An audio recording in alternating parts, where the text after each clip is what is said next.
I was propositioned from a client during a Brazilian wax service. It was very unexpected, and it was a brand new client. I was doing a male Brazilian, and he was very subtle with everything. I had no idea that this was going to happen. Not to say that you could ever tell, but I just did not think that this was going to happen in my business. I, at that time, had a collaboration with the OBG, was a male esthetician. He gave me one wing in his suite, and this was about 11 o'clock in the daytime. Older gentleman. He had rattled off a name of a waxing place that was local to me, saying he had been a client there and they were on, his favorite waxer was on vacation and blah, blah, blah. So he came in to get the service. I never do any prep or post for clients. I have them apply it to themselves. That's something that I've done from the very beginning of my career because I don't ever want anyone to feel like they're going to be uncomfortable. I don't want anyone to ever say that I touched them inappropriately or they didn't want me to do something. So I have everybody do it themselves. Did that. I came in, I did the wax. This time, remember, I'm about 8 or 9 months pregnant. I'm already tired. Yes, it was 11 o'clock in the daytime, but I was very large during my pregnancy. And I was cleaning up everything because it was over. I had handed him his post-care to put on. And he said, "Oh, you missed a spot."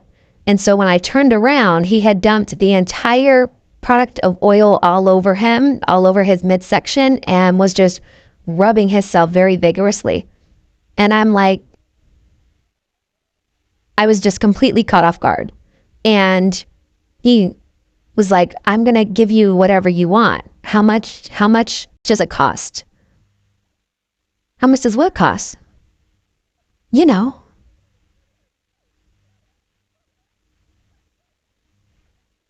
No. No. I said, "I can dump this whole container of wax like all over. We can go at it. Pregnant and all. Like, you're really talking to me like that? You're really asking me this?" "Well, yeah. I mean, I have the cash." "Oh, you have cash. Huh. You need to get dressed and get out of here." So we're not, I can go out and call the cops.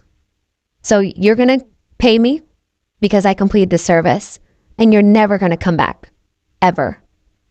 So when I came out, I had told the OBG, it was the doctor, I told him what happened, and he stood at the door, and I just told the guy, "Give me the money and get out of here.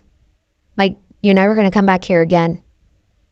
And at that time, we didn't have internet. So it wasn't like I can go on the internet or any of these groups and tell, them the name of the person and, this is what he looks like. And I could never say that, but it was definitely not his first time ever doing this. And it's not a great feeling. Not at all. I was totally upset, very, very upset, and just shocked at how it went down. And it was so fast. He had a lot of cash on him. I mean, a lot of cash. It was awful.